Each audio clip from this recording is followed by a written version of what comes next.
Hello everyone, मैं विक्रम कुमार आप सभी का अपने यूट्यूब चैनल स्कॉलर्स कॉन्सेप्ट के ऊपर स्वागत करता हूं। इनहेरिटेंस बायोलॉजी यूनिट का आज हमारा 27वां लेक्चर है और आज का हमारा टॉपिक है पॉपुलेशन और क्वांटिटेटिव जेनेटिक्स। पॉपुलेशन जेनेटिक्स के कुछ हमारे टॉपिक्स हैं जिनको हम इवोल्यूशन यूनिट के अंदर स्टडी करेंगे। जैसे कि अगर हम बात करें हार्डी विनिंग प्रिंसिपल की, तो उसको हम इवोल्यूशन यूनिट के अंदर कवर करेंगे। तो चलिए शुरू करते हैं हम हमारे आज के लेक्चर को। सबसे पहले अगर हम बात करें क्वांटिटेटिव ट्रेड्स की, तो these are the traits that show much variation and show a continuous range of phenotypes. Because these traits are measured in quantitative terms, these are called as quantitative traits. Example, heights in humans और color in humans. जैसे कि अभी तक हमने जितने भी features पढ़े थे, अगर हम जैसे कि मेंडल वाले प्लांट्स के एग्जांपल लेके चले, तो जब हम वहां पे हाइट की बात कर रहे थे, तो वहां पे हम दो डिस्टिंक्ट फीचर लेके चल रहे थे, जैसे कि एक टॉल था और एक ड्वार्फ। लेकिन ह्यूमन के केस में क्या रहता है, अगर हम ह्यूमन के हाइट के एग्जांपल की बात करें, तो जैसे कि अगर मैं बात करूं कि ह्यूमन की हाइट मिनिमम अगर हम एग्जांपल लेके चल रहे हैं कि 3 फीट है और मैक्सिमम 7 फीट हो सकती है, तो ऐसा नहीं होता ना कि ह्यूमन के केस में या तो 3 फीट ही हाइट मिलेगी या फिर 7 नहीं, बल्कि क्या रहती है हमारी 3 से लेके 7 फीट तक की एक रेंज रहेगी। जैसे कि किसी ह्यूमन की 3.1 हो सकती है, 5.1 हो सकती है, 6.1 हो सकती है। तो वो हमारी 3 फीट से लेके 7 फीट के बीच की एक रेंज रहती है। और इस टाइप के अगर हमारा कोई करेक्टर हो जिसके अंदर हमें एक कॉन्टिन्यूस रेंज मिलेगी फिनोटाइप की, उसको हम क्या कहते हैं, क्वांटिटेटिव ट्रेट्स। ठीक है। या फिर हम कह सकते हैं कि जो फिनोटाइप है उसके अंदर एक बहुत ही ज्यादा वेरिएशन हमें देखने को मिलती है। जैसे कि अगर हम यहाँ पे बात करें तो हमें सिर्फ दो ही वेरिएशन मिल रही है, या तो टॉल मिल रही है या फिर ड्वार्फ। लेकिन अगर हम ह्यूमन हाइट की बात करें तो यहाँ पे ट्रेट्स की क्या रहती है, एक वेरिएशन रहेगी। ठीक है, ज्यादा रेंज रहेगी। तो इसको हम क्या नाम देते हैं, क्वांटिटेटिव ट्रेट्स। अब इनको हम क्वांटिटेटिव ट्रेट्स क्यों बोलते हैं, जैसे कि हमने नेक्स्ट बताया हुआ है पॉलीजेनिक ट्रेट। ये पॉलीजेनिक ट्रेट या फिर जो हमारे क्वांटिटेटिव ट्रेट है वो सेम ही रहती है। तो ये क्या होते हैं, these are the traits that are controlled by the input of multiple genes. Polygene traits को हम क्वांटिटेटिव ट्रेट्स भी बोल सकते हैं। और ये पॉलीजेनिक ट्रेट, पॉली का मतलब मैनी और जेनिक यानी कि जीन, वे ट्रेट्स जिनको कंट्रोल करने के लिए हमारे मल्टीपल जीन्स होते हैं उनको हम क्या कहते हैं, पॉलीजेनिक ट्रेट्स। ठीक है। अब यहाँ पे आपको एक और डाउट हो रहा होगा, हमने पहले एक मल्टीपल एलिलिज्म का कॉन्सेप्ट पढ़ा था और उसके अंदर हम क्या बात कर रहे थे कि हमारे एक करेक्टर को कंट्रोल करने के लिए एक पॉपुलेशन के अंदर मल्टीपल जीन रहते हैं, यानी कि 2 से ज्यादा, मोर देन 2 एलील रहते हैं, और उसको हमने क्या नाम दिया था, मल्टीपल एलिलिज्म। लेकिन अगर मैं बात करूं पॉलीजेनिक ट्रेट की, तो यहाँ पे हमारे एक पर्टिकुलर जीन के अलील तो कितने रहेंगे, एक जीन के हमारे अलील तो 2 ही रहेंगे। लेकिन इस करेक्टर को कंट्रोल करने के लिए हमारे 2 से ज्यादा जीन आपस में काम करते हैं। ठीक है, उसको हम क्या नाम देते हैं, पॉलीजेनिक ट्रेट्स। देन उसके बाद नेक्स्ट हमारी टर्म है मल्टीफैक्टोरियल और complex trait. These are the quantitative traits that are controlled by both gene action and environmental influences. अब वे हमारी ट्रेड्स, वे हमारी क्वांटिटेटिव ट्रेड्स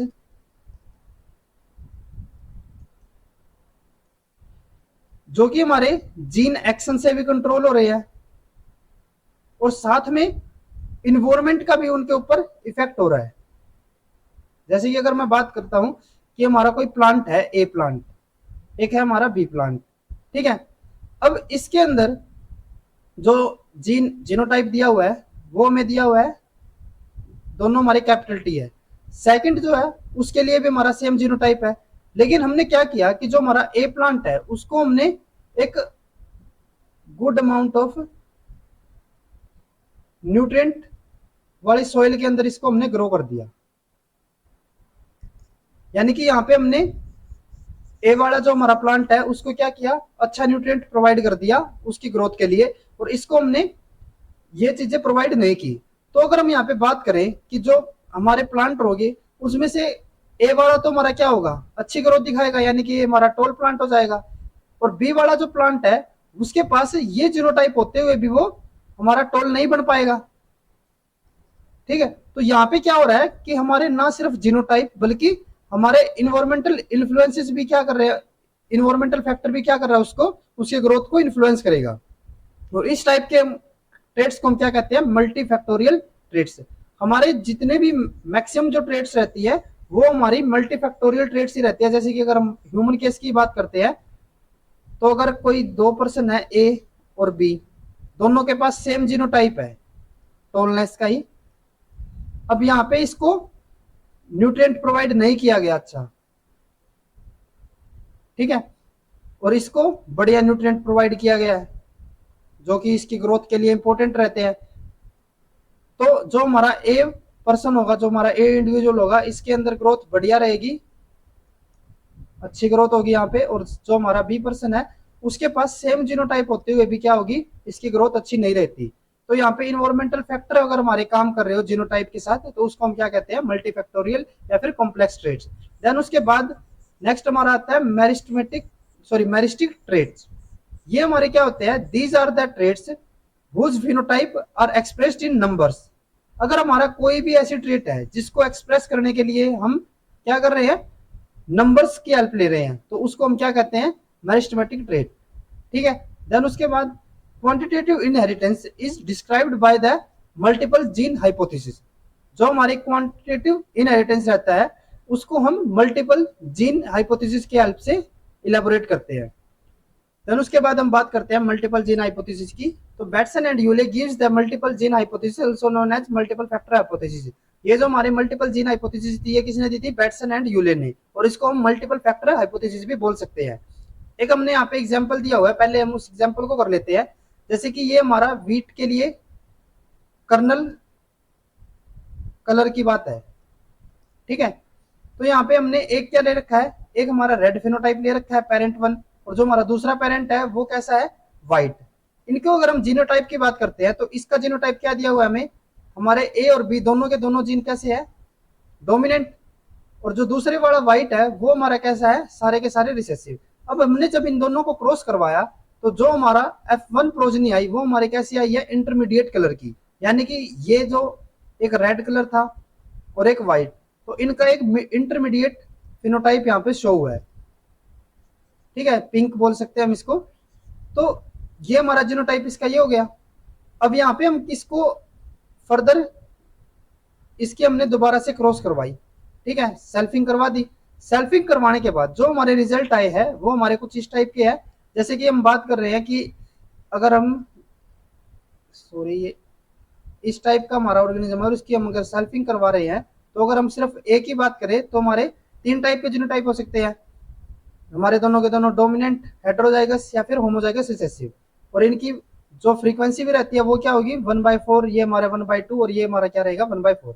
देन उसके बाद इसी तरीके से बी की भी यही फ्रीक्वेंसी रहेगी, हमारा होमोजाइगस डोमिनेंट की 1/4, हेटेरोजाइगस की 1/2, और होमोजाइगस रिसेसिव की 1/4। तो एक एक करके इनके कॉम्बिनेशन बनाते हैं। जब हमारा इसके साथ ये वाला कॉम्बिनेशन आया, तो हमारे क्या होंगे, सारे के सारे डोमिनेंट हो गए, और इसकी फ्रीक्वेंसी क्या रहेगी, 1/16। इसी तरीके से हमने अलग अलग कॉम्बिनेशन बनाए हुए हैं, जैसे कि 2/16 का हमारा ये वाला जीनोटाइप है।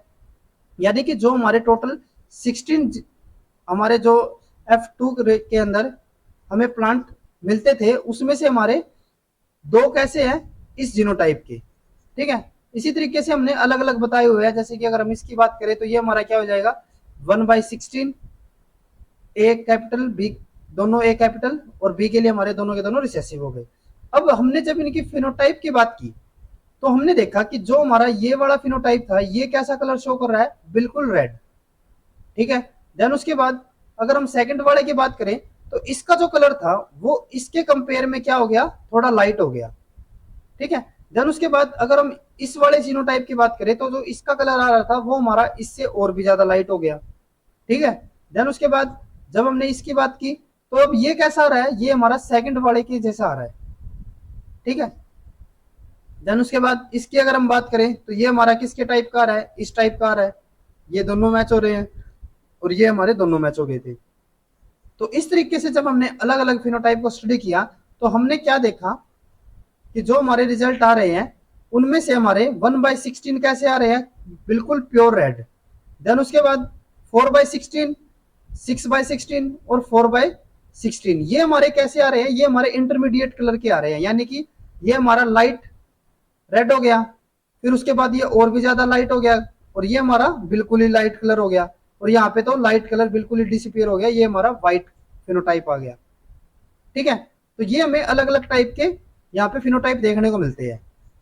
अभी तक हमने जो भी पढ़ा था एपिस्टेसिस के अंदर पढ़ा था उस, या फिर हमने और जो दूसरे टाइप भी पढ़े थे, किसी में भी हमारे इस टाइप के रिजल्ट नहीं आ रहे थे। तो आगे इन्होंने दिया हुआ है कि according to this hypothesis cumulative effect of allele at the multiple loci produce the range of phenotype seen in the quantitative traits. अब ये हमारी क्या हो जाती है, ये हमारी होगी क्वांटिटेटिव ट्रेट। अब हमने यहाँ पे क्या बताया हुआ है, हमने बताया है कि क्वांटिटेटिव ट्रेट के अंदर जो हमारे अलील रहते हैं वे हमारे क्या करेंगे, एक कम्युलेटिव इफेक्ट शो करेंगे। कम्युलेटिव इफेक्ट का मतलब होगा क्या होगा कि हमारे जितने ज्यादा अलील होंगे उतना ही ज्यादा फिनोटाइप एक्सप्रेस होता जाएगा। ठीक है, और ये हमारे क्या होंगे, मल्टीपल जीन होंगे। जैसे कि अगर एक हमारा ए जीन है, एक हमारा बी जीन हो गया, इनके अलग अलग अलील हो गए, इसके अलग अलग, ये जो हमारे अलग अलग जीन भी है यानी कि अलग अलग लोकाई के ऊपर हो गए। और ये अलग अलग लोकाई के ऊपर होने के बाद भी ये क्या कर रहे हैं, एक इनके जो अलील रहेंगे वो एक क्युमुलेटिव इफेक्ट शो कर रहे हैं। जैसे कि अगर हम यहाँ पे बात करते हैं तो एक हमारा कौन सा है, ए जीन हो गया, एक हमारा बी जीन हो गया। अगर हम यहाँ पे करेक्टर्स को देखें तो यहाँ पे हमारे 4 डोमिनेंट आ रहे हैं। यहाँ पे हमारे टोटल कितने हो गए, 4 डोमिनेंट। यहाँ पे हमारे डोमिनेंट कितने रह गए, 3। यहाँ पे कितने हैं, 2। यहाँ पे कितने होंगे, 3। यहाँ पे 2, यहाँ पे फिर से 1, यहाँ पे हो जाते हैं हमारे 2, यहाँ पे 1, और यहाँ पे हमारा एक भी डोमिनेंट अलील नहीं है। तो अगर इसी हिसाब से हम फिनोटाइप को देखें तो हमारे 4 हो गए यहाँ पे, और 4 की वजह से ये डार्क कलर हो गया। अब यहाँ पे इसके कंपेयर में कम हो गई, तो इसीलिए यहाँ पे कलर भी क्या हो जाएगा, थोड़ा सा इससे लाइट हो गया। अब ये हमारे 2 हो गए तो यानी कि इससे भी लाइट होगा। ये हमारे 3 हो गए, ये हमारा इसके साथ मैच कर रहा है। यहाँ पे हमारे डोमिनेंट कितने हैं, 2, तो ये हमारे 2 वाले के साथ मैच कर रहा है। यहाँ पे 1 हो गया तो ये इससे भी लाइट कलर हो गया। और 0 वाले में हम देख सकते हैं बिल्कुल ही हमारा कलर है ही नहीं, रेड वाला। तो इस टाइप के करेक्टर्स को या फिर ट्रेड्स को हम क्या कहते हैं, quantitative traits. In this type of inheritance each gene possesses a potential additive allele that contribute equally to the phenotype and a non-additive allele which do not contribute to the phenotype। अब यहाँ पे हमने क्या बताया हुआ है कि यहाँ किसी भी क्वांटिटेटिव ट्रेड्स के अंदर या फिर जो हमारा मल्टीपल जीन हाइपोथेसिस था वो हमें क्या कह रहा था कि हमारे जितने भी जीन होंगे, जैसे कि हमारे 2 जीन हो गए ए और बी, एक हो गया हमारा ए, एक हो गया बी, इनके जो अलील होंगे हर एक जीन के पास 2 टाइप के अलील रहते हैं। जैसे कि एक हमारा डोमिनेंट हो गया, एक हमारा रिसेसिव हो गया। इसी तरीके से यहाँ पे भी हमारे एक डोमिनेंट एक रिसेसिव। तो यहाँ पे हम क्या कह रहे हैं कि हमारे हर एक जीन के पास 2 टाइप के अलील रहते हैं। उसमें से एक तो हमारा किस नेचर का होगा, एडिटिव नेचर का, और एक हमारा कैसा नेचर का होगा, ये हो जाएगा हमारा नॉन एडिटिव नेचर। इसी तरीके से ये हमारा एडिटिव नेचर हो गया और ये हमारा क्या हो जाएगा, नॉन एडिटिव। अब इनका क्या मतलब है कि अगर हम बात करें एडिटिव नेचर की, तो एडिटिव नेचर का मतलब क्या होगा कि that contribute equally to the phenotype. अब ये हमारा एडिटिव नेचर का है और ये भी एडिटिव नेचर का है, तो इसका मतलब क्या रहेगा कि हमारा ये वाला जो अलील आएगा डोमिनेंट का, चाहे वो किसी भी जीन का अलील हो, अगर वो एडिटिव नेचर का है तो वो हमारा फिनोटाइप के लिए इक्वली कंट्रीब्यूट करेगा। जैसे कि अगर हम यहाँ पे एग्जांपल की बात करें तो जैसे कि यहाँ पे हम बात कर रहे हैं, यहाँ पे हमारे 2 एडिटिव अलील है, लेकिन ये दोनों के दोनों कैसे है, हमारे ए वाले। और यहाँ पे अगर हम देखें तो हमारे दोनों के दोनों कैसे एडिटिव अलील है, बी वाले। लेकिन फिर भी जो इनका फिनोटाइप है वो कैसा है, सेम है। तो इसीलिए हम यहाँ पे क्या कह सकते हैं कि जो हमारे एडिटिव अलील रहेंगे वो इक्वली कंट्रीब्यूट करेंगे। ठीक है, और वे हमारे एडिटिव नेचर का मतलब क्या हो जाएगा कि हमारे सेम टाइप के या फिर हमारे फिनोटाइप के लिए कंट्रीब्यूट कर रहे हैं आपस में मिलके। और दूसरा जो अलील रहता है, जैसे कि अगर हम यहाँ पे नॉन एडिटिव की बात करें तो ये हमारा फिनोटाइप के लिए बिल्कुल भी कोई भी कंट्रीब्यूशन नहीं करेगा। जैसे कि यहाँ पे अगर हम काउंट कर रहे थे तो हम किन को काउंट कर रहे थे, सिर्फ हम डोमिनेंट वाले को काउंट कर रहे थे, हम रिसेसिव वाले को काउंट नहीं कर रहे यहाँ पे। ठीक है, देन उसके बाद here the classical phenotype phenotypic ratio for the dihybridic cross changes from 9:3:3:1 to 1:4:6:4:1। जो हमारी क्लासिकल 9:3:3:1 आया था वो हमारे किसके अंदर कन्वर्ट हो जाता है, 1:4:6:4:1। और यहाँ पे हमारे कितने अलील की बात, सॉरी कितने जीन की बात हो रही है, 2 जीन की। तो हमने यहाँ पे अलग अलग जीन पेयर के लिए ऑलरेडी रेशो लिखी हुई है कि अगर हमारा सिर्फ एक ही जीन की बात हो रही हो, अगर हम सिर्फ एक जीन की बात करते हैं और वहां पे हमने डाई इनका हेटेरोजाइगस का क्रॉस करवा रहे हैं हम, तो F2 में हमारे एक ये फिनोटाइप जीनोटाइप आएगा, एक ये और एक ये। अभी हमने क्या बताया कि हमारे ये एडिटिव नेचर के होते हैं, और उसमें से हमारा जो डोमिनेंट वाला होगा वो तो हमारा फिनोटाइप के लिए कंट्रीब्यूट करेगा। अब यहाँ पे हमारे कितने डोमिनेंट हो गए, दो, यहाँ पे हमारे कितने हैं, एक, और यहाँ पे हमारे जीरो। तो यानी कि ये हमारे तीनों के तीनों अलग अलग फिनोटाइप शो करेंगे। तो अगर हम यहाँ पे रेशो की बात करें तो रेशो हमारी क्या आ जाएगी, एक हमारा, अगर हम जो ए है वो रेड कलर के लिए कंट्रीब्यूट कर रहा है तो ये हमारा एक क्या आएगा, प्योर रेड, एक हमारा क्या आएगा, लाइट रेड, सॉरी दो हमारे लाइट रेड, और ये हमारा व्हाइट कलर आ जाएगा एक। तो हमारी रेशो क्या रहेगी, 1:2:1। अगर हमारे दो जीन आ जाते हैं तो उसमें हमारी रेशो क्या आएगी, अभी हमने जैसे यहाँ पे बताया 1:4:6:4:1। अगर तीन जीन पेयर आ जाते हैं तो हमारी ये रेशो रहेगी, और अगर हमारे फोर जीन पेयर आ जाते हैं तो हमारी ये वाली रेशो रहेगी।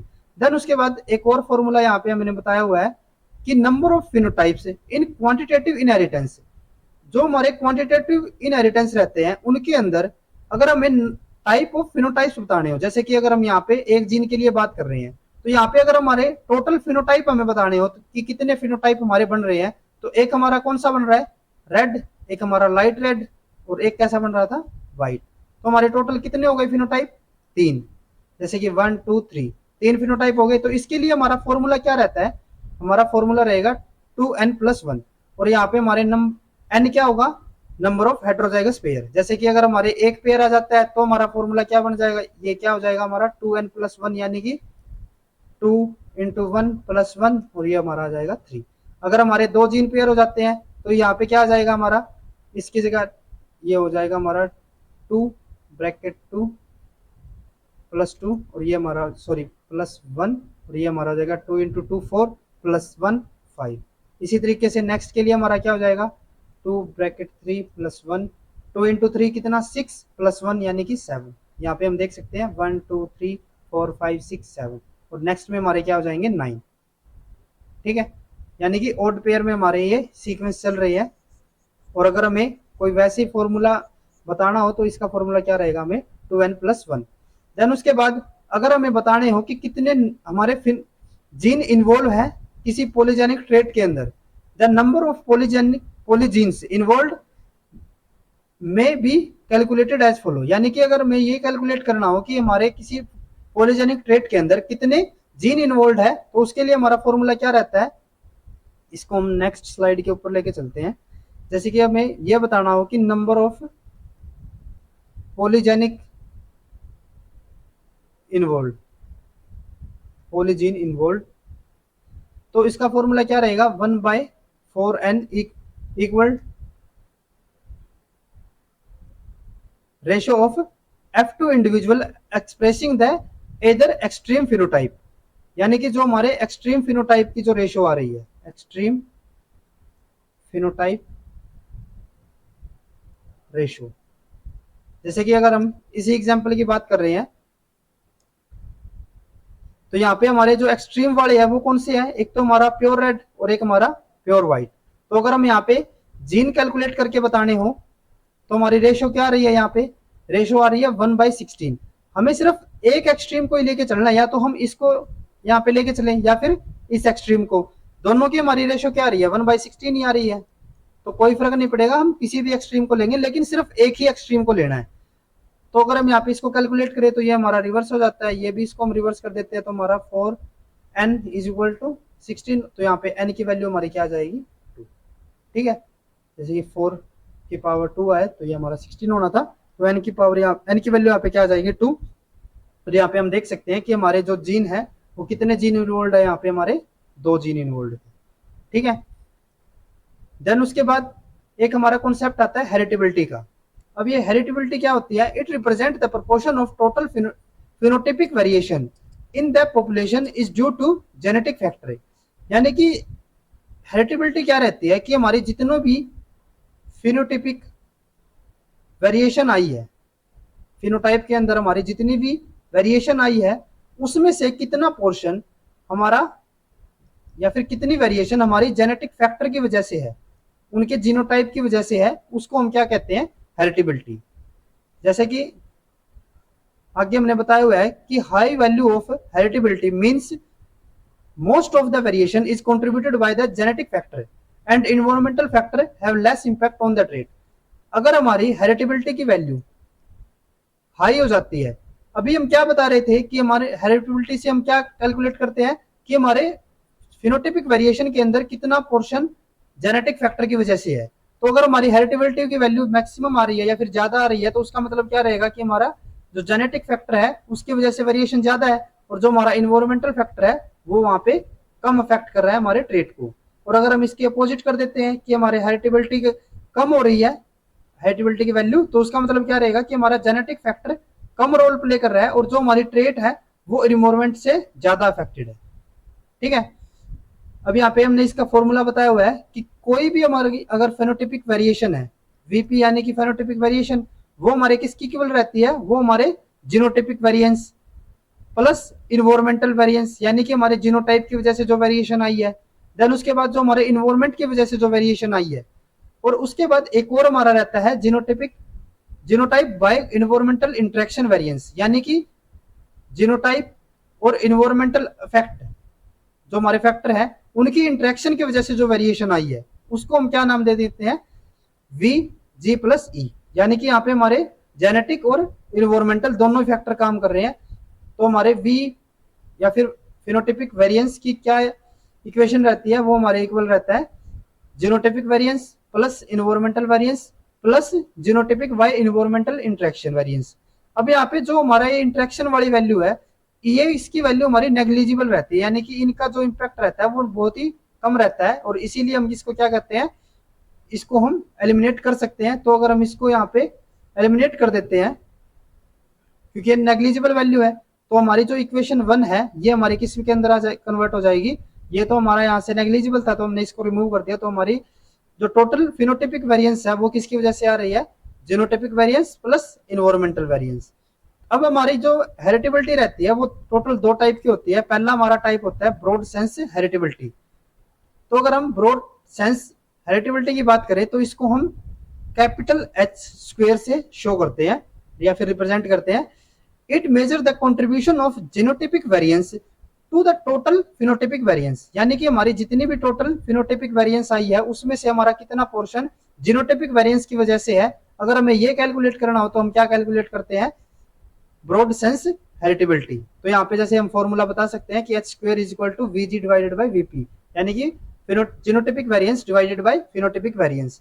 अब यहाँ पे जो हमारी रेशियो जो हमारी रेंज रहेगी ब्रॉड सेंस हेरिडिबिलिटी की, वो हमारी 0 से लेके 1 तक रहती है। तो यानी कि दो एक्सट्रीम होंगे, एक तो 0 और एक 1। अगर हमारी वैल्यू आती है इसकी 1, अगर हमारी 1 वैल्यू आ जाएगी, तो 1 वैल्यू कब आ सकती है, जब हमारे दोनों के दोनों इक्वल रहेंगे, यानी कि जो हमारी फिनोटिपिक वेरिएंस है और जीनोटिपिक वेरिएंस है, अगर ये दोनों के दोनों हमारे इक्वल हो जाए तो ये रेशियो हमारी क्या रह जाएगी, 1 हो जाएगी। तो इसका मतलब क्या हुआ कि हमारी जितनी भी फिनोटिपिक वेरिएंस आई है वो सारी की सारी किसकी वजह से आई है, जीनोटिपिक वेरिएंस की वजह से। जैसे हमने बताया हुआ है, shows the environment has little impact on the trait and phenotypic variance in a population is caused due to genotypic variance। ठीक है। दूसरा हमारा यहाँ पे क्या हो सकता है कि इसकी वैल्यू हमारी आ रही हो 0। अब ये वैल्यू 0 कब आ सकती है, अब हमारी फिनोटिपिक वेरिएंस कुछ तो रहेगा, तो हमारी जो जीनोटिपिक वेरिएंस है अगर हम उसको 0 कर देते हैं तो ये वैल्यू हमारी क्या हो जाएगी, 0। अब इसका मतलब क्या होगा कि जो हमारी फिर फेनोटिपिक वेरिएंस है उसकी तो कुछ वैल्यू आ रही है, लेकिन जो हमारी जीनोटिपिक वेरिएंस है वो हमारा 0 आ रहा है। तो उसका मतलब क्या रहेगा कि जो जीनोटाइप की वजह से वेरिएंस आ रही है वो बिल्कुल लिटिल हो चुकी है या फिर बिल्कुल कम हो चुकी है, और जितना भी हमारा वेरिएशन आ रहा है वो किसकी वजह से आ रहा है, वो सारा हमारा इन्वायरमेंट की वजह से ही वेरिएंस आ रहा है। ठीक है।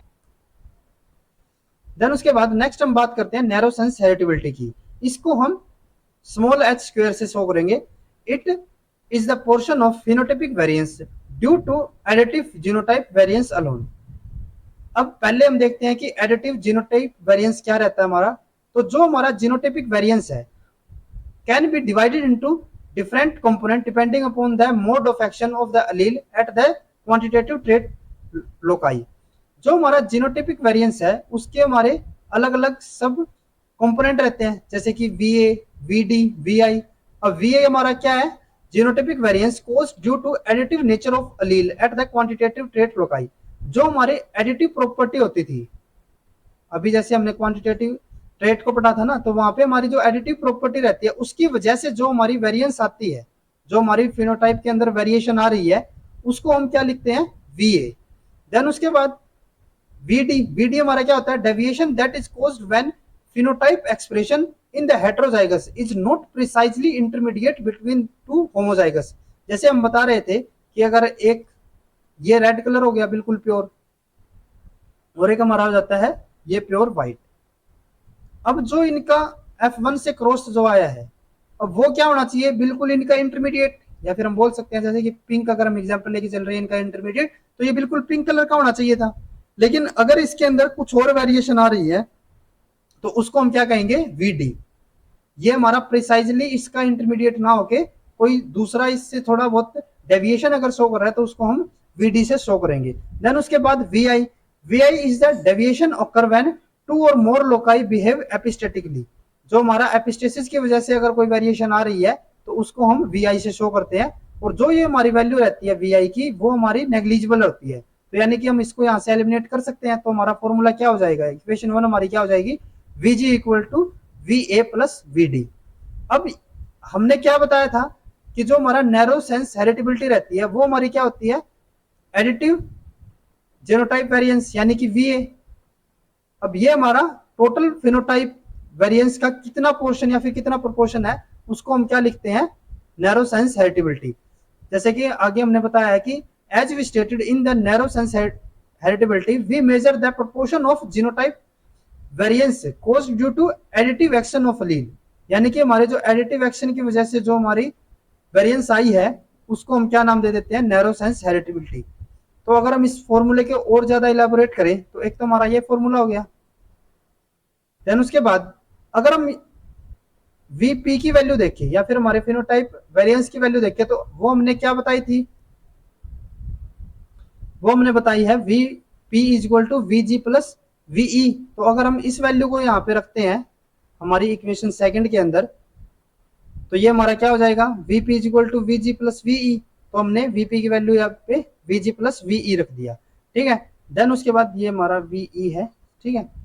देन उसके बाद अगर हम बात करें कि हमारे जो VG है वो किसके इक्वल आ रहा था, हमारा VA प्लस VD। तो इसको हम क्या लिख सकते हैं, H स्क्वायर को अगर हम VG की वैल्यू VA प्लस VD लिख रहे हैं तो VA plus VD plus VE, ये हमारा VE आ गया। तो इसको हम नैरो सेंस इनहेरिटेबिलिटी को इस फॉर्मूले से भी शो कर सकते हैं। देन उसके बाद हम करते हैं यहाँ पे कुछ क्वेश्चन। यहाँ पे हमने क्या कैलकुलेट करना है, narrow sense inheritability, sorry narrow sense heritability. तो नैरो सेंस हेरिटेबिलिटी का क्या फॉर्मूला बताया था हमने अभी, हमने बताया H square is equal to VA divided by VP। तो यहाँ पे हमें VA दिया हुआ है और VP भी दिया हुआ है, ठीक है। तो यहाँ पे अगर हम पहले विटामिन A वाले की बात करें तो यहाँ पे हमारा क्या हो जाएगा, VA यानी कि 12 डिवाइडेड बाय 123.5। तो ये हमारी वैल्यू आ जाती है 0.097, ठीक है। तो इसका हमारा क्या हो जाएगा 0.097।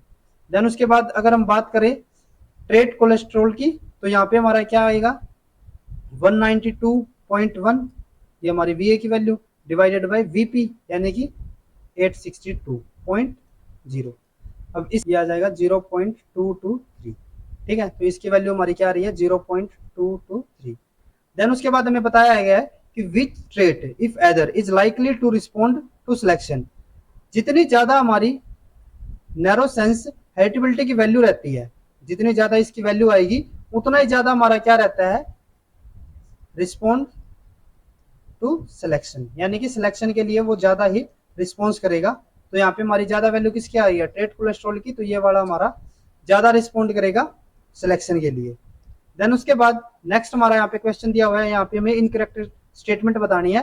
पहली स्टेटमेंट है कि quantitative inheritance result in A range of measurable phenotype for a polygenic trait. बिल्कुल ठीक बात है, जैसे हमने बताया था कि हमारी जो क्वांटिटेटिव इनहेरिटेंस रहता है उसके अंदर हमारी एक रेंज ऑफ वेरिएशन आएगी। देन उसके बाद polygenic trait often demonstrate continuous variation. बिल्कुल ठीक बात है, इसके अंदर एक कॉन्टिन्यूएशन वेरिएशन शो होती है। देन उसके बाद certain Aleel of quantitative trait loci have an additive effect on the characters और ट्रेट। बिल्कुल ठीक बात है, ये हमारे जो अलील रहते हैं वो एडिटिव इफेक्ट शो करते हैं। देन उसके बाद allele governing quantitative trait do not segregate and assort independently. ये गलत है, हमारे जो क्वांटिटेटिव एनालिसिस भी हो चाहे वो हमारे यहाँ पे अभी तक हमने जैसे पढ़ा है वो हमारे इंडिपेंडेंट असॉर्टमेंट शो करते हैं। तो ये जो हमारी स्टेटमेंट होगी वो क्या हो जाएगी, गलत हो जाएगी। तो हमारा आंसर यहाँ पे क्या आ जाएगा, 4। ठीक। देन उसके बाद नेक्स्ट क्वेश्चन है, two inbred line of bean were intercrossed in the F1 the variance in the bean length was measured as 2.0, the F1 was self to obtain F2 and the variance in the bean length in F2 was 7.0, the broad heritability of bean length in the F2 population will be। यहाँ पे हमें broad heritability of bean length बताना है, यानी कि हमारे broad sense in heritability, तो उसका हमारा क्या फॉर्मूला था, H square is equal to V G divided by VP, यानी कि हमारे जीनोटाइप की वजह से जो वेरिएशन आ रही है वो टोटल फिनोटाइपिक वेरिएशन का कितना प्रोपोर्शन रिप्रेजेंट कर रही है, तो उसको हम क्या कहते थे, ब्रॉड सेंस इन हेरिटेबिलिटी। तो यहाँ पे हमें पहले पेरेंट 1 दिया हुआ है, 2 लाइन दी हुई है, और इनकी जो F1 प्रोजनी आई है वहां पे वेरिएशन कितनी शो हो रही है, 2। देन उसके बाद हमने इसकी सेल्फिंग करवाई, तो जो F2 के अंदर हमारी वेरिएशन शो हो रही है वो कितनी हो रही है, 7.0। अब अगर हमारी 2 प्योर लाइन है, 2 इनब्रीड लाइन, जैसे कि एक हमारा ये हो गया और इसकी हमने जो क्रॉसिंग करवाई है वो हमने इसके साथ करवाई है, तो जो हमारा यहाँ पे F1 आता है, अब यहाँ पे देख सकते हैं हम कि हमारे जीनोटाइप की वजह से कोई भी वेरिएशन नहीं है। क्यों नहीं है, क्योंकि हमारा सिर्फ एक ही हमारा यहाँ पे क्या आ रहा है, प्रोडक्ट आ रहा है या फिर हमारी प्रोजनी आ रही है। अगर यहाँ पे मल्टीपल होते, जैसे कि एक हमारी ये वाले जीनोटाइप भी हो रहे हो, एक हमारे ये वाले भी जीनोटाइप आ रहे हैं, तब तो हम यहाँ पे क्या कह सकते हैं कि हमारी जो वेरिएशन है वो जीनोटाइप की वजह से हो रही है। लेकिन यहाँ पे तो हमें सिर्फ एक ही टाइप के जीनोटाइप मिल रहा है, तो यहाँ पे हमारी जो जीनोटिपिक वेरिएशन रहेगी वो हमारी कितनी होगी, 0 रहेगी F1 के लिए। ठीक है, तो यानी कि यहाँ पे जितनी भी वेरिएशन आएगी वो किसकी वजह से आएगी, जो हमारा टोटल फिनोटिपिक वेरिएशन था उसकी फॉर्मूला हमारा क्या था, वीजी को वीजी प्लस वीई। अब हमारी फिनोटिपिक वेरिएशन कितनी आ रही है, 2, और जो हमारे वीजी है उसकी वैल्यू कितनी है, 0। तो यानी कि हमारा जो इन्वायरमेंटल वेरिएंस होगा वो हमारा किसके इक्वल आ जाएगा, 2 के इक्वल। तो यानी कि हमारी F1 के अंदर जितनी भी हमारी वेरिएंस आ रहे हैं वो हमारी किसकी वजह से है, वो हमारी इन्वायरमेंटल वेरिएंस की वजह से है। अब जो हमारा इन्वायरमेंटल वेरिएंस आ गया इतना, ये हमारा बार बार चेंज नहीं होता, मतलब यूं नहीं है कि अगर हम F2 के लिए निकालेंगे तो इसकी वैल्यू हमारी चेंज रहेगी, ये हमारी फिक्स रहेगी, क्योंकि हमारा इन्वायरमेंट तो वही है ना। तो हमारे इन्वायरमेंटल वेरिएंस की वैल्यू कितनी आ गई, 2। अब F2 के अंदर अगर हम देखें तो जैसे कि अभी मैंने बताया, तो अगर हम इनका क्रॉस करवा रहे हैं तो हमें अलग अलग जीनोटाइप मिलेंगे, एक हमें ये मिलेगा, एक हमें हेटेरोजाइगस, एक हमें होमोजाइगस रिसेसिव। तो इसकी वजह से अब हमारा क्या हो रहा है, जीनोटिपिक वेरिएंस हमारा कुछ तो आ रहा है। अब हमारी जो टोटल वैल्यू आ रही है फिनोटिपिक वेरिएंस की वो कितनी आ रही है, वो आ रही है हमारी 7। तो अगर हम यहाँ पे F2 के अंदर देखें तो हमारी फिनोटिपिक वेरिएंस कितनी है, 7 हो गई, और इसका फॉर्मूला हमारा क्या था, Vg प्लस Ve। अब हमें इसकी वैल्यू पता है, ये है हमारा 7, Vg हमें कैलकुलेट करना है, और Ve यानी कि हमारा इन्वायरमेंटल जो वेरिएंस था वो हमारा कितना था, 2। तो हमारे Vg की वैल्यू क्या आ जाएगी यहाँ पे, जीनोटिपिक वेरिएंस की 7 - 2 यानी कि 5। तो हमारे जो जीनोटिपिक वेरिएंस है उसकी वैल्यू क्या आ गई, यहाँ पे 7 आ गई। अब हमें बताना क्या है यहाँ पे हमें बताना है ब्रॉड सेंस इनहेरिटेबिलिटी या फिर हेरिटेबिलिटी। तो इसका फॉर्मूला क्या है, genotypic variance divided by phenotypic variance. तो हमारे जीनोटिपिक वेरिएंस की वैल्यू क्या आई है, 5। टोटल फिनोटिपिक वेरिएंस F2 के लिए बताना है, तो ये हमारा कितना है, 7। तो ये हमारा कितना आ जाएगा, 0.7। तो जो हमारा फोर्थ ऑप्शन होगा वो हमारा करेक्ट हो जाएगा। देन उसके बाद नेक्स्ट क्वेश्चन है, नेक्स्ट क्वेश्चन के अंदर हमें क्या बताना है, the heritability of the phenotype trait can be expressed as quantitatively as heritability coefficient h square. ये हमारा क्या है, h स्क्वायर यानी कि स्मॉल h है, तो यानी कि ये हमारा क्या हो जाएगा, नैरो सेंस हेरिटेबिलिटी। अब नैरो सेंस हेरिटेबिलिटी का हमारा क्या फॉर्मूला होता था, वो है हमारा h square is equal to Va divided by Vp, यानी कि Va डिवाइडेड बाय Vp। अब अगर हम यहाँ पे देखें तो हमें क्या क्या कॉम्बिनेशन दी हुई है, पहला हमारा है Vg माइनस V, ये तो हमारा बिल्कुल ही गलत है। देन उसके बाद Ve डिवाइडेड बाय Vg, ये भी हमारा गलत है। देन उसके बाद Vg divided by Vg plus Ve। अगर हम Vg प्लस Ve को देखें तो ये हमारा क्या हो जाता है, Vp के इक्वल, और ऊपर हमारा क्या रहेगा, Vg। तो ये तो हमारा ये हो गया। देन उसके बाद अगर हम इसको देखें तो यहाँ पे हमें माइनस दिया हुआ है, तो यानी कि ये भी हमारा ऑप्शन गलत है। अब यहाँ पे जो हमारा नैरो सेंस हेरिटेबिलिटी था वो यहाँ पे हमारा क्या होना चाहिए था, वी ए। लेकिन हमने जैसे बताया कि जो हमारा वी जी है वो हमारा किसके इक्वल रहता है, V A plus V D plus V I. अब क्योंकि ये हमारा नेग्लिजिबल रहता है और जो हमारा ये वाला भी वी डी की वैल्यू है वो भी हमारी नेग्लिजिबल अगर हो जाए तो ये हमारा किसके इक्वल हो जाएगा, वी ए हमारा क्या हो जाएगा, वी जी।